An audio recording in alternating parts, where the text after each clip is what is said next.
Welcome back to our channel. So நான் உங்கள் PK வந்தாச்சு. இன்றைக்கி நம்ம எந்த விஷயத்தை பற்றி பேச போகிறோம் அப்படின்னு சொல்லிட்டு கேட்டோன்னா, நாளைக்கு இந்நேரம் வந்துட்டு ரொம்பவே படு பிரம்மாண்டமாக படு விமர்சையாக வந்துட்டு விஜய் இருக்கார் இல்லையா, தளபதி விஜய் அவர்களுடைய கடைசி திரைப்படமான ஜனநாயகனுடைய இசை வெளியீட்டு விழா அப்படின்றது ஆரம்பிச்சிருக்கும். பட் அப்படி ஆரம்பிக்கக்கூடிய அந்த இசை வெளியீட்டு விழாவுக்கு வந்துட்டு எக்கச்சக்கமான நிபந்தனைகளை விதிச்சிருக்காங்களாம் மலேசியா கவர்மெண்ட். கடைசி திரைப்படம் அப்படின்றதுனால வந்துட்டு எக்கச்சக்கமான முன்னணி நடிகர்கள் இருக்காங்க இல்லையா, அவங்க எல்லாருமே கலந்துக்கிட்டு விஜய் அவர்களுக்கு இது ஒரு ட்ரிபியூட் ஷோ மாதிரி நடத்துறதுக்கான ஏற்பாடுகள் அப்படின்றது தீவிரப்படுத்தப்பட்டிருக்கான். இன்னொரு பக்கத்தில் வந்துட்டு பார்த்தோம் அப்படின்னா, ஜனவரி 14ஆம் தேதி வர்றேன் அப்படின்னு சொல்லி இந்த பராசக்தி திரைப்படத்தை வம்படியா இழுத்து வந்துட்டு ஜனவரி 10ஆம் தேதியே ரிலீஸ் அப்படின்ற மாதிரி ஒரு ப்ரெஸ் மீட்டை கொடுத்து, அதை தாண்டி வந்துட்டு அதுக்கான விளம்பரங்கள் அப்படின்றத கொடுத்து ஜனநாயகன் படத்துக்கு ஒரு விதமான அரசியல் ரீதியான நெருக்கடி அப்படின்றதும் கொடுக்கப்பட்டுக்கிட்டு இருக்கு அப்படின்னே சொல்லலாம். ஸோ இதை தாண்டி வந்துட்டு பார்த்தோம்னா, மலேசியா கவர்மெண்ட் இருக்காங்க இல்லையா, அவங்க எக்கச்சக்கமான நிபந்தனைகள் அப்படின்றதையும் விதிச்சிருக்காங்களாம்.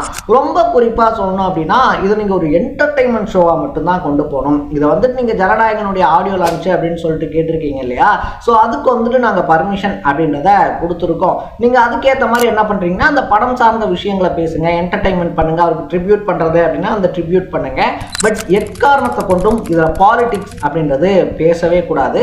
இன்கேஸ் நீங்க வந்துட்டு பாலிடிக்ஸ் பேசுறீங்க அப்படின்னா அதுக்கான தக்க தண்டனை அப்படின்றது மாதிரி தரப்படும். நீங்கள் வந்துட்டு இந்த ரூல்ஸை மீறீங்க அப்படின்ற பட்சத்தில் நாங்கள் என்ன ஆக்ஷன் எடுப்போமோ அது எடுப்போம் அப்படின்னு சொன்னதோட மட்டும் இல்லாமல், இந்த தாவேகாவினுடைய கொடி நிறமான மஞ்சள் சிவப்பு இருக்கு இல்லையா, அந்த கொடி துண்டை மேலே போட்டு வர்றது, கட்சி நிர்வாகிகள் உள்ள வந்து அரசியல் பேசுறது, இதெல்லாம் வந்துட்டு முழுக்க முழுக்க தவிர்த்துக்கங்க அப்படின்னு வந்துட்டு சொல்கிறாங்களாம். ஸோ இதனால் இதை நம்ம பாலிடிக்ஸ் ரீதியாக கொண்டு போக முடியாது அப்படின்னாலும், பொதுவாகவே இசை வெளியீட்டு விழாவில் வந்துட்டு விஜய் இருக்கார் இல்லையா, அவர் பொதுவாகவே ஒரு இசை வெளியீட்டு விழாக்கு பேசுகிறாரு, அவர் படம் சார்ந்து அப்படின்னா ஒரு குட்டி கதை சொல்கிறேன் அப்படின்னு சொல்லி ஆரம்பித்து அதை எங்கெங்கேயோ கொண்டு வந்து கடைசியில் அதை பாலிடிக்ஸ் டச்சோ தான் முடிப்பார். அப்படி இருக்கக்கூடிய ஒருத்தர்கிட்ட நீங்கள் பாலிடிக்ஸே பேசக்கூடாது அப்படின்னு சொல்கிறது நியாயமா? அதுவும் இவர் வந்துட்டு பார்த்தோன்னா இப்போ தான் பாலிடிக்ஸே ஆரம்பிச்சிருக்காரு. ஜனநாயகன் படம் அப்படின்றதே முழுக்க முழுக்க பாலிடிக்ஸ் சார்ந்தது தான், அதுலேயே நிறைய அரசியல் பேசியிருக்கு அப்படின்லாம் சொல்லப்படுது. இப்படி இருக்கும்போது இப்படி ஒரு நிபந்தனை வந்துட்டு நியாயமான ஒன்றா அப்படின்னும் பலர் குரல் கொடுக்க ஆரம்பிச்சிருக்காங்க. ஸோ என்னென்ன மாதிரியான விஷயங்கள் ஜனநாயகனை சுற்றி நடக்குது, ஜனநாயகன் விழாவில் யார் யார் பங்கெடுத்துக்கிறதுக்கான வாய்ப்புகள் இருக்கு அப்படின்னு சொல்லிட்டு தான் நம்ம பேச போகிறோம். அதுக்கு முன்னாடி நம்ம சேனலுக்கு நீங்கள் புதுசாக வந்திருந்தீங்க அப்படின்னா, இதே மாதிரி அப்பப்போ அப்டேட்டாக போயிட்டு இருக்க விஷயங்கள், கரண்ட் அஃபேர்ஸாக இருந்தாலும் சரி, பாலிடிக்ஸாக இருந்தாலும் சரி, ஸ்போர்ட்ஸாக இருந்தாலும் சரி, அப்பப்போ அப்டேட்டாக போயிட்டு இருக்க விஷயங்களை நீங்கள் தொடர்ந்து தெரிஞ்சுக்கணும் அப்படின்னு ஆசைப்பட்டீங்கன்னா மறக்காம சேனலை ஃபாலோ பண்ணி சப்ஸ்கிரைப் பண்ணிக்கோங்க. ஸோ ஃபர்ஸ்ட் ஆஃப் ஆல் வந்துட்டு இந்த ஜனநாயகன் படம் ஆரம்பிச்சதுலேருந்தே அது மேலே இருக்கக்கூடிய கான்ட்ரோவர்சி என்ன அப்படின்னு சொல்லி வந்துட்டுனா, இந்த பகவந்த் கேசரி படம் இருக்கு இல்லையா, ஸோ அதை தான் வந்துட்டு ரீமேக் பண்ணுறாங்க அப்படின்ற மாதிரிலாம் நிறைய குற்றச்சாட்டுகள்லாம் முன்வைக்கப்பட்டுச்சு. அதுக்கப்புறமா வந்துட்டு பார்த்தோம் அப்படின்னா, இல்லைப்பா படத்தில் வேற ஏதோ பேசுகிறாங்களாம் அப்படின்லாம் சொல்லப்பட்டுச்சு. எதுவாக இருந்தாலும் இந்த ஜனநாயகன் படத்தில் அரசியல் அப்படின்றது ரொம்ப அதிக அளவில் பேசப்பட்டிருக்கு அப்படின்னு சொல்கிறாங்க. ஸோ அப்படி ஒரு படம் அப்படின்றத கொடுத்துட்டு பாலிடிக்ஸ்குள்ளே வரும்போது, அதாவது 2026 எலெக்ஷனு ஏப்ரல் மாதத்தில் எலெக்ஷன் அப்படின்னும் போது அதுக்கான ஒரு கேம்பெயினாக இந்த படத்தை நம்ம ஜனவரியில் ரிலீஸ் பண்ணுறோம் அப்படின்னும் போது அதில் நம்ம என்னென்னலாம் பண்ணுவோம், நம்ம ஆட்சிக்கு வந்தால் என்னென்னலாம் நடக்கும், அந்த அதிகாரம் இருக்கு இல்லையா, அந்த அதிகாரம் வந்துட்டு நம்ம கையில் கிடச்சுன்னா நம்ம என்னென்னலாம் பண்ணுவோம் அப்படின்ற மாதிரி பல முக்கியமான விஷயங்களை இந்த படம் பேசியிருக்கு அப்படின்னு சொல்கிறாங்க.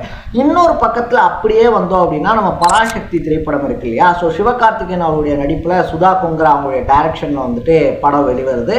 ஒரு பக்கத்தில் அதர்வா, இன்னொரு பக்கத்தில் ரவிமோகன் அப்படின்னு சொல்லிட்டு 3 மெகா ஆக்டர்ஸ் இருக்காங்க அப்படின்னு சொல்லலாம். அவங்களுடைய படம் என்னவோ வெளிவரது ஜனவரி 14 தான் இருந்துச்சு. ஆனால் இங்கே ஜனவரி 9ஆம் தேதி ஜனநாயகன் படம் ரிலீஸ் ஆகுது அப்படின்னு சொன்னோன்னே பம்படியா ஜனவரி 10ஆம் தேதி படம் ரிலீஸு அப்படின்னு சொல்லிட்டு அந்த படத்தினுடைய தயாரிப்பாளர் சைட்லேருந்து அறிவிக்கப்பட்டிருந்துச்சு. ஸோ என்னடா இப்படி இதுலேயும் வந்துட்டு பாலிடிக்ஸ் பண்ணிக்கிட்டு இருக்காங்களே, ஒரு பெரிய மனுஷன் அவருக்கு வந்துட்டு நம்ம ட்ரிபியூட் கொடுக்க போகிறோம், தமிழ் சினிமா வந்துட்டு பார்த்தோம் அப்படின்னா தவிர்க்க முடியாத ஒரு நட்சத்திரமா, அந்த நட்சத்திர அந்தஸ்தோட இருக்கக்கூடிய ஒருத்தருக்கு நம்ம ட்ரிபியூட் தரோம்னா அதையும் இப்படி பாலிடிக்ஸாக பண்ணுறாங்களே அப்படின்னு சொல்லி அவருடைய ரசிகர்கள்லாம் பார்த்தோன்னா ஒரு பக்கம் சோஷியல் மீடியாஸ் இருக்கு இல்லையா, இன்ஸ்டாகிராமாக இருந்தாலும் சரி, யூடியூப், இந்த மாதிரி பல சோஷியல் மீடியா பேஜஸில் வந்துட்டு பராசக்தியையும் அதனுடைய குரூப் சார்ந்த குரூப் மெம்பர்ஸ் இருப்பாங்க இல்லையா, அவங்களையும் போட்டு கிழிச்சுக்கிட்டு இருக்காங்க. ரொம்ப முக்கியமாக சொன்னோம் அப்படின்னா ரெட் ஜெயண்ட் மூவிஸ் இருக்கு இல்லையா, அவங்கள போட்டு கிளம்பி 8ல் பொழந்துக்கிட்டு இருக்காங்க அப்படின்ற மாதிரி, இதில் கூடவா வந்துட்டு உங்களுடைய பாலிடிக்ஸ்லாம் பண்ணுவீங்க அப்படின்ற மாதிரி நிறைய விஷயங்கள் விஜய்க்கு ஆதரவாக பேசப்பட்டுக்கிட்டு இருக்கு அப்படின்னே சொல்லலாம். ஸோ ட்ரோல்ஸு, மீம்ஸ், இது எல்லாத்துலேயுமே வந்துட்டு பார்த்தோன்னா அவருக்கு முன்னாடி இது வரைக்கும் பொங்கல் ரிலீஸ் அப்படின்னாலே அது விஜய் அவர்களுடையது தானே, பொங்கல் ரிலீஸ் அப்படின்னு சொல்லி வந்துட்டாலே என் தலைவனை அவனை அடிச்சுக்க முடியாதா அப்படின்ற அளவுக்கு வந்துட்டு பார்த்தோன்னா இந்த பொங்கல் எங்களோடது தான் அப்படின்னு சொல்லிட்டு விஜய் ரசிகர்கள்லாம் ஒரு மாதிரி ஃபயராக இருக்காங்க அப்படின்னு தான் சொன்னோம். இன்னொரு பக்கத்தில் வந்துட்டு ஹிந்தி திணிப்பு சார்ந்த படம், அதை தாண்டி வந்துட்டு அந்த ஹிந்தி திணிப்பு காலகட்டத்தில் அதை தாண்டி பண்ண அரசியல், அதுக்குள்ளே இருந்த விஷயங்கள்லாம் என்ன அப்படின்னு சொல்லிட்டு தான் இந்த பராசக்தி திரைப்படம் அப்படின்றதும் எடுக்கப்பட்டிருக்கு. ஆரம்பத்தில் சூர்யா இருக்கார் இல்லையா, சூர்யா தான் படத்தினுடைய ஹீரோ அப்படின்ற மாதிரிலாம் அனௌன்ஸ் பண்ணப்பட்டுச்சு. அதுக்கப்புறமா திடுதிப்புன்னு இல்லைங்க வேணாம் அப்படின்னு சொல்லிட்டு சூர்யா அந்த படத்துலேருந்து விலகினார். அதுக்கப்புறமா துல்கர் இருக்கார் இல்லையா, அவர் விலகினதே அப்படின்னு சொல்லிட்டு அடுத்தடுத்த விலகல்கள் இருந்தாலும் சிவகார்த்திகனுடைய என்ட்ரிக்கு அப்புறமா படத்தின் மேலையும் ஒரு எக்ஸ்பெக்டேஷன் அப்படின்றதே எகிரி இருக்கு. ஸோ இப்படி வந்துட்டு பல பரிணாமங்கள்ல ஜனநாயகன் படத்தினுடைய ரிலீஸ், அதை தாண்டி அதனுடைய இசை வெளியீட்டு விழா அப்படின்னு சொல்லிட்டு எக்கச்சக்கமான எதிர்பார்ப்புகளுக்கு மத்தியில தான் நம்ம சொன்ன மாதிரியே வந்துட்டு இந்த அரசியல் பேசாதீங்க, கட்சி துண்டு கலர்ல வந்துட்டு இந்த மஞ்சள் சிவப்பு இருக்கு இல்லையா, அதெல்லாம் உள்ள கொண்டு வராதிங்க அப்படின்ற மாதிரியான பரிந்துரைகளும் செய்யப்பட்டிருக்கான். அதனால இந்த விழாவை வந்துட்டு முழுக்க முழுக்க என்டர்டெயின்மெண்ட்டாகவே கொண்டு போயிடுவோம் அப்படின்னு சொல்லிட்டு தளபதியும் முடிவு பண்ணியிருக்காராம். இது மட்டும் இல்லாமல் இந்த விழாவில் யார் யாரெல்லாம் கலந்துக்க போறாங்க அப்படின்னு சொல்லி கேட்கும்போது இந்த விழால எக்கச்சக்கமா ஒரு 200க்கும் மேற்பட்ட ஆக்டர்ஸ்க்கு அழைப்பு அப்படின்றது கொடுத்துருந்தாங்களாம். உச்ச நட்சத்திரமா இருக்கக்கூடிய சூப்பர் ஸ்டார்ல இருந்து கமலஹாசன்ல இருந்து அந்த மாதிரி திரைத்துறையில பெரிய இடங்கள்ல இருக்கக்கூடிய எல்லாருக்குமே கொடுத்திருந்தாலும் இன்னைக்கு வந்துட்டு நம்ம ஆண்டவரும் சூப்பர் ஸ்டாரும் எந்த பக்கம் இருக்காங்க அப்படின்றது நம்ம எல்லாத்துக்குமே நல்லா தெரிஞ்ச ஒரு விஷயம் தான். ஸோ அதனால அந்த டயர் 2ல இருக்கக்கூடிய ஆக்டர்ஸ்லாம் இருக்காங்க இல்லையா, அதாவது தனுஷ், சிம்பு, இந்த மாதிரி ஆக்டர்ஸ்லாம் இருக்காங்க இல்லையா, ஸோ அவங்கள வந்துட்டு பெரும்பாலானவங்களுக்கு அழைப்பு அப்படின்றது கொடுக்கப்பட்டிருக்கான். இந்த மாதிரி தளபதியினுடைய கடைசி படம் நீங்க வந்தீங்க அப்படின்னா கொஞ்சம் நல்லா இருக்கும் அப்படின்னு சொல்லிட்டு. இது மட்டும் இல்லாம அனிருத் இருக்கார் இல்லையா, அனிருத்தினுடைய மியூசிக்ல ஒரு சில பாடல்கள் அப்படின்றது பாடுறது, அதை தாண்டி வந்துட்டு தளபதி கச்சேரி அப்படின்னு சொல்லிட்டு அவர் ஆரம்பிச்ச படத்துல இருந்து இப்ப ஜனநாயகன் வரைக்கும் வந்துட்டு அவருடைய படங்கள்ல ஃபேமஸான பாட்டுகள், அதை தாண்டி அவருடைய ரசிகர்களுக்கு ரொம்ப பிடிச்ச பாட்டுகள் அப்படின்னு சொல்லிட்டு 2 செக்மெண்டா இந்த ஒரு ஷோவையே டிசைன் பண்ணியிருக்காங்களாம்.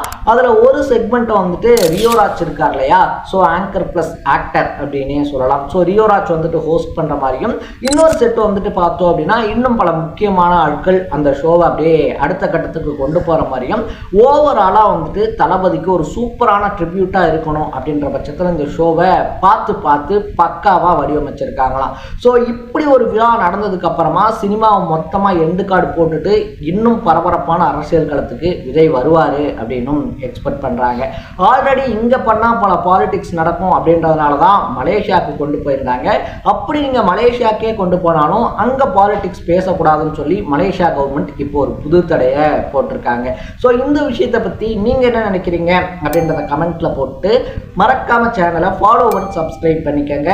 நாளைக்கு இதே மாதிரி இன்னொரு இன்ட்ரெஸ்டிங்கான வீடியோட சந்திக்கலாம். தட பை பை.